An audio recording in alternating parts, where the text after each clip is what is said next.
go back to this question. Can you find the right linear grammar for this? No. Why not? Because if you could, go ahead. You're too polite. Go ahead. No, you go ahead. Okay. Yeah, you started. Go. Okay. I was going to say that If you if could find find the right linear grammar, then you would be able to build an FSA for it. which would Which mean you can't. if you build an FSA for it, that would mean this was what? It's regular. Regular, but you know it's not. So it's not, so Contradiction. Proof of contradiction, that's what I want. So you must not be able to do a right linear grammar. So you better stop there and not try. You proved that he cannot do it. I mean, not he cannot do it. It cannot be done. Right? It cannot be done. Nobody can do it. Okay. So we have right linear grammars. For example, this is the right linear. What's the language? At least one A. A string of A's, at least one. Okay, can you change this grammar a bit to do A star instead of this? This grammar does A plus, one or more A's. Yes. Make one change here to do it A star. What's the change? Epsilon, yeah, Instead of A, put epsilon, you do A star.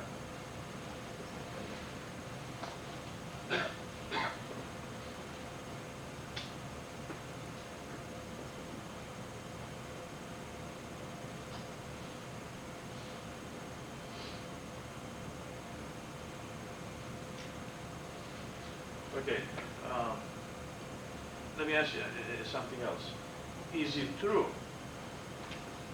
What do we have here? We have context-free grammars, right?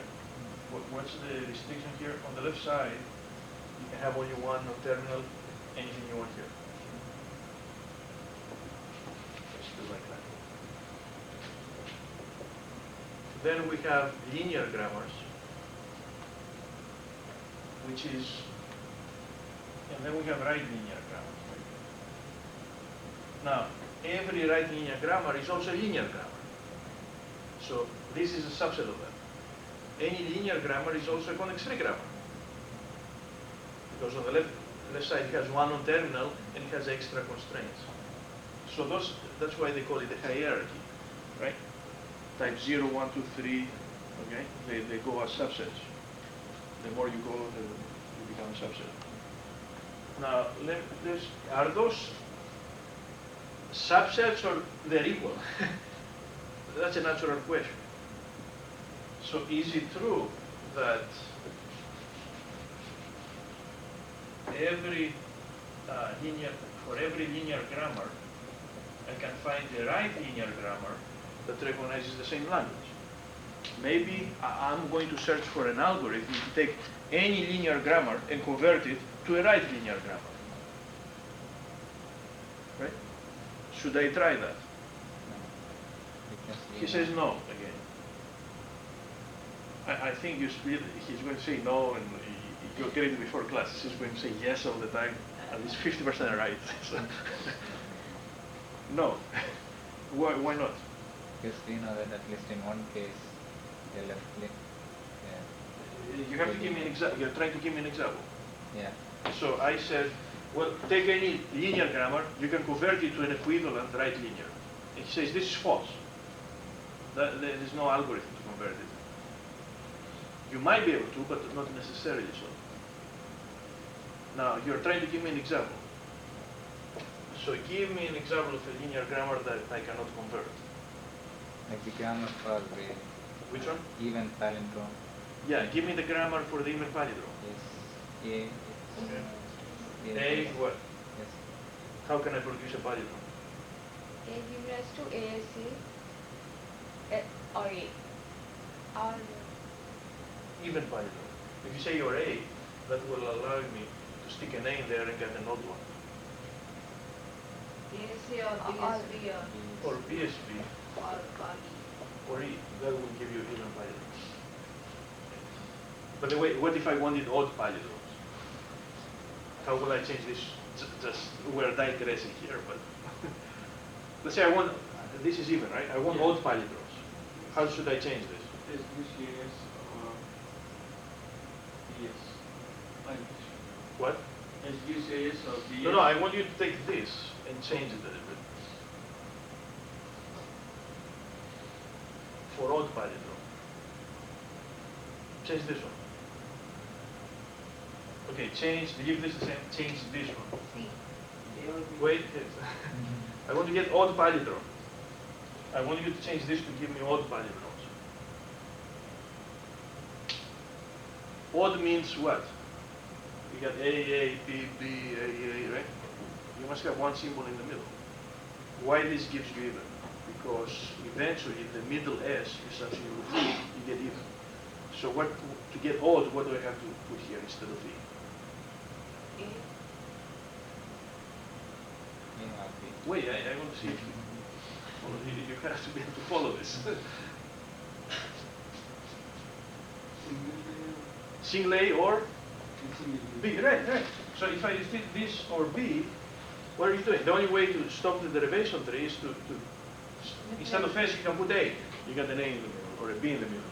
That's all the odd palindromes, right? No problem. Okay.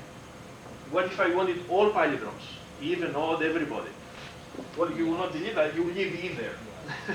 With A, you can get the even ones. With AB, you can get the odd ones. You get all palindromes. Okay, but let's go back to this. He said, so there are more examples on this, but he said get the even palindromes. He said get this. Is this linear? Yes, it's linear. One on the left, at most one on the right, non-terminals. That's linear. Is there a right linear grammar that will recognize the same language? Well, what's the language? Even palindromes. That's the language. Is there a right linear grammar to recognize even palindromes? That was his justification. He says no, because if there was, right, it would be regular. So he just gave us an example. So these are two subsets, right? Linear. Now, from linear to context-free, it's also, is it true that every context-free can be converted to linear? No. Okay. So those are proper subsets.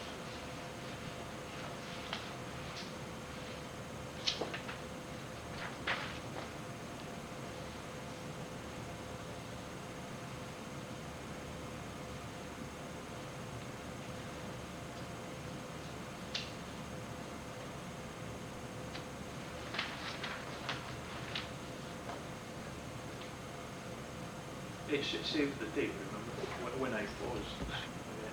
For example, so if I give you a language, can you build a grammar for it? Okay, look at this example. Here is the language. A, B's, more A's. Right? By the way, is this language regular? No, it's not regular. So the grammar has no prayer to be right linear. It will not be. Okay. Can I build a PDA for this language? Yes. Okay. We'll see in the future that PDAs are equivalent to context-free grammars, we said. So once you can build a PDA, you should be able to build a context-free grammar to recognize this language. Which means the rules, the only restriction is one non-terminal on the left. Okay, so what's the grammar? Well, he gives it there. That's the one he tried to say last time.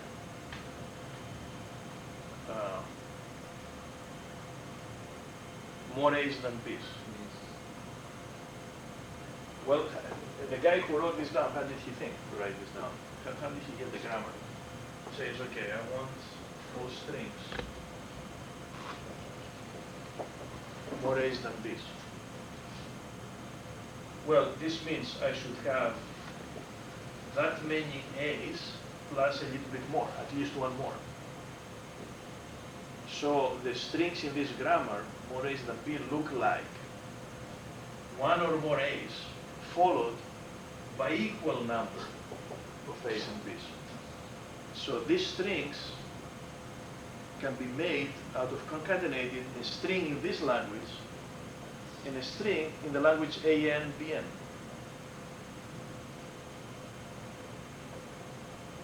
Okay.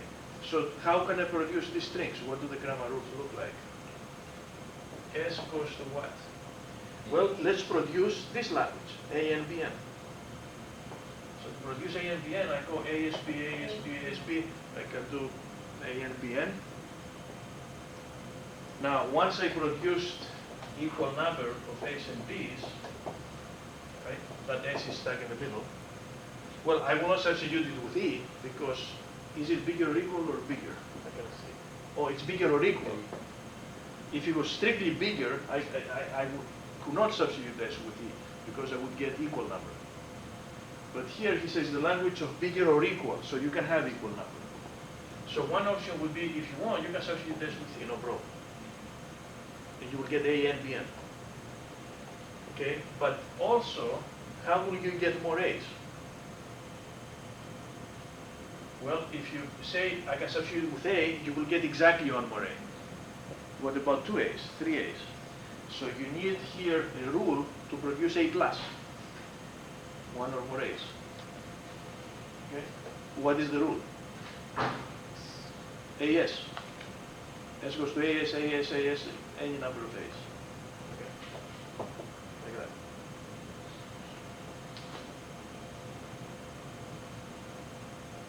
That is kind of a technique you can use to reduce this string to create a grammar.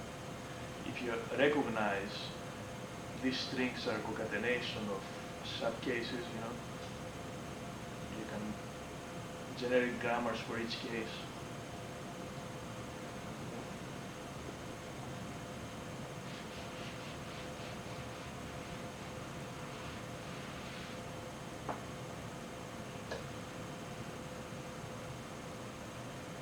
Let's take this language. String in ABs, C, the symbol C, the reverse string. Okay? AB, AB, it's odd palindromes of ABs, but in the middle they have a C. Okay, okay, what's the grammar for it?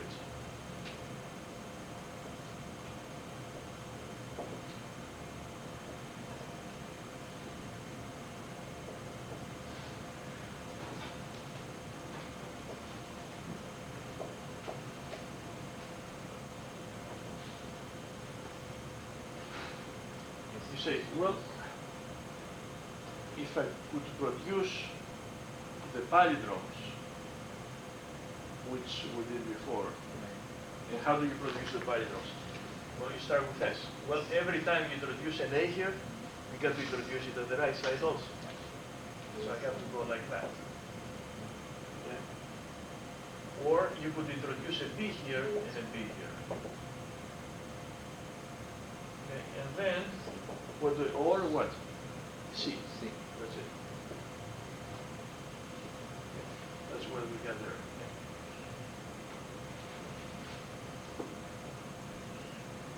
Now, I can also, given this grammar, more A's, can you build a PDA for it? Sure, we did this last time, right? Okay. At the end, you have to empty the stack. You have A's. Yeah, I can do a PDA for this.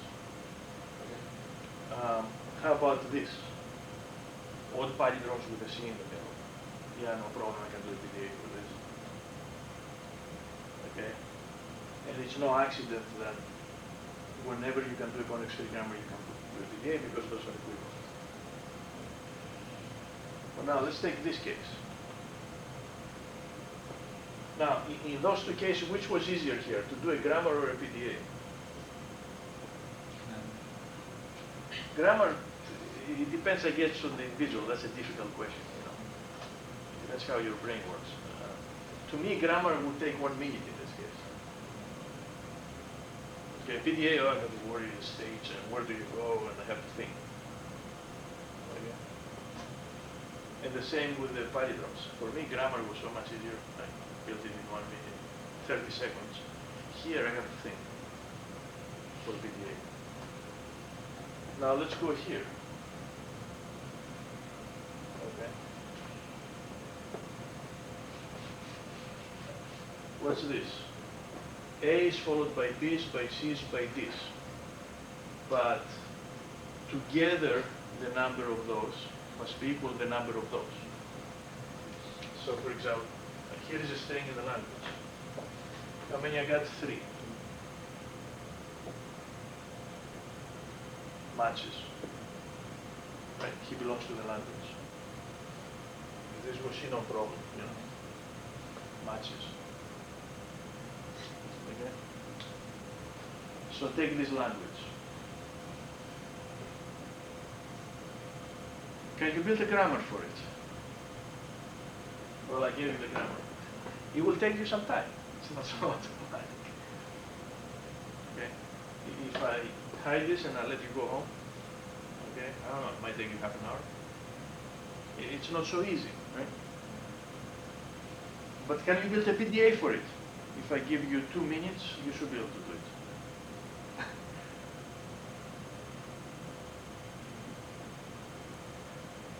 What's the PDA? Let's draw it. Can you build a PDA for it? What's your algorithm? I have the stack. What will I do? Push What? in. Push A's. Pushes. Okay. So I start. If I see an A, I push it. Okay. Right? Push A. Then what? Push B's. But now, can I push it on the same state? No, why not? Then you can mix. Then you can alternate. If you see a B push it, you can see A, B. You can still, that's not what you want. You want the A's before the B's, so you better change state. Excellent transition. Non-deterministically. You don't even need to tell him when. Okay. Okay. All right. Push B's. Okay. Then what? Power. Change state. Yeah, change state.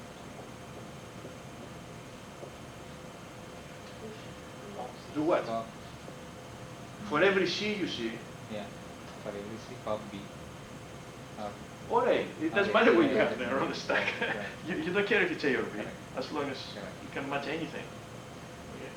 So actually, to make it even easier, when you see an A, you push an A. When you see a B, do you need to push B? No. You don't care if it's A or B. Why don't you keep pushing A's? Yeah. You all care is the number, how many you have. You don't even have to push A, you can push a 1, some symbol. I got 1, it's like the prisoners on the wall. How many days you got? 1. Push a 1. So, to make it even easier, I can just push A, keep pushing A. Okay, now, you change state. If you see a C, Copy.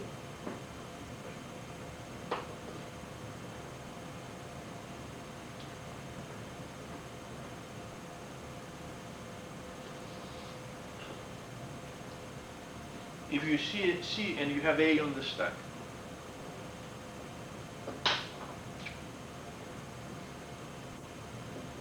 pop the A.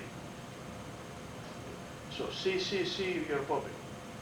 The markers on the wall, you're erasing. Okay? Change state.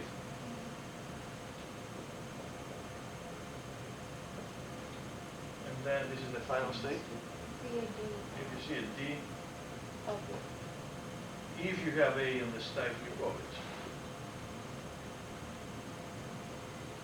See what will happen. If you do not have, for example, enough on the right side to cancel all the A's you pushed, okay, here the stack will be empty. What they say, if you do not have enough, right? So you look at your last D. You will pop the A, but the stack will not be empty. Right? If the number of A, B's together were more, the stack will not be empty, you will be in a final state, it will not work. If you have more C's and D's together, what will happen? You will not be able to read the whole string. There will be a point where you canceled all your A's on the stack, and still you have D's or C's left over. It will not work. So this was easy. It took more than 2 minutes because I keep talking. How about grammar though? It's not so easy. But that is one example of a grammar that recognizes that.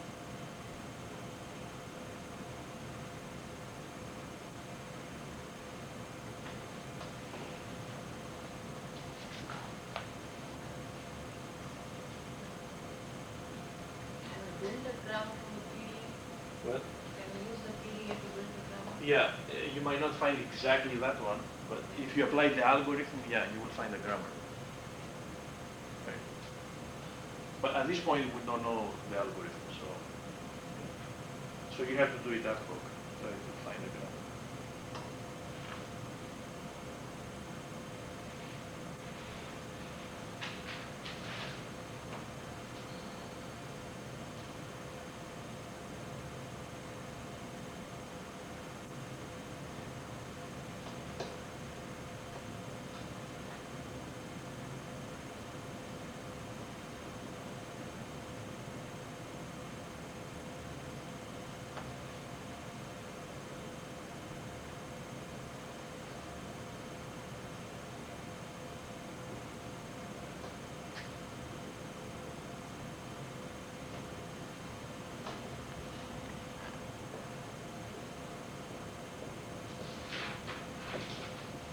Let's go to the algorithms that can convert the PDA to a context-free grammar and context-free grammar to PDA.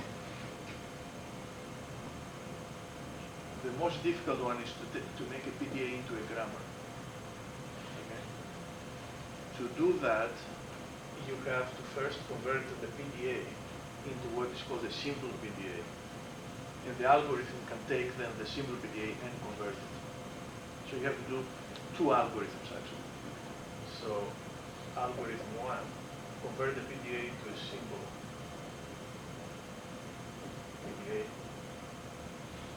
And then algorithm 2 can take the simple PDA and make a grammar out of it.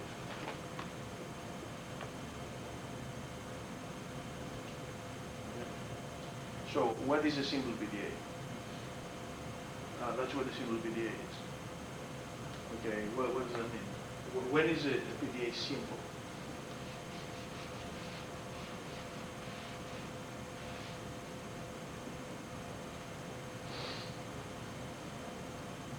If the following two constraints are satisfied for all the transitions. Okay, what are the constraints? Look at the first constraint. 1, 2. Okay? Every delta is the set of all transitions. And how I read that is, if you are in Q, is the current state. U is what you see on the tape. And B is what's on the stack. And if that's the case, if you see if you're in state Q and you see U on the tape and B is on the top of the stack, then you can move to state P and substitute B by R. So for every transition you have, the length of B must be less or equal 1.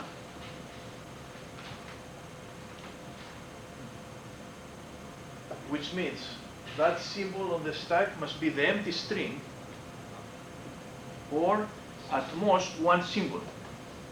So in a simple PDA, you are not allowed, like we did before, to look at the whole chunk of the stack and say, oh, I can take this whole chunk, drop it out and substitute it by something else. You cannot work like that, one at a time.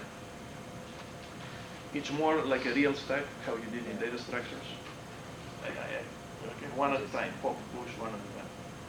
So in a simple PDA, in every transition, you can substitute, you can either pop, you see, if B is E, you substitute E by something, means you're popping. I'm sorry, pushing. If B is E, you're pushing. Substitute E by R, you're pushing. So you're allowed to push, okay? And R could be in gamma star. Yeah. So you can push 3 at a time, which is basically a sequence of 3 pushes. Say push, push, push. Okay. Okay. So you can either push, or the restriction is in the pop. Right? You can replace at most one symbol on top of the stack. Take A, replace it by AAB. That's the first constraint. Okay, what's the second constraint? Well, if you have a transition that is a pushing transition now, in this transition you're replacing E by something. You're pushing whatever R is, like PPA, on the stack. Okay? So if you have a pushing transition that is non-deterministic, this says, actually covers all cases. This transition says, if you see E on the stack, well, no matter what's on the stack, it's AE. Is on top of it. This is true all the time. Even if the stack is empty, it's true. Right? If you see E on the stack, replace E by R. You're pushing R. If you have such a transition, then as part of the transition set, you must also have all these transitions. For every possible stack symbol, you must tell that if you have A on top of the stack, replace it by RA. Here, I'm thinking of the stack like this way, the top is here, R is the top. Okay? Wait, yeah. So if you have a transition, replace E by R, you must also have all these transitions for every stack symbol. You must tell me, well, you're telling me if you have E replaced by R. What if you have A on top of the stack? Well, you replace it by RA. What if you have B? Okay, replace it by RB. You must spell it out. Do you know? Now, if you have a PDA, and this is not satisfied, it's easy to satisfy it. Just go ahead and add all these transitions. The PDA will not change, right?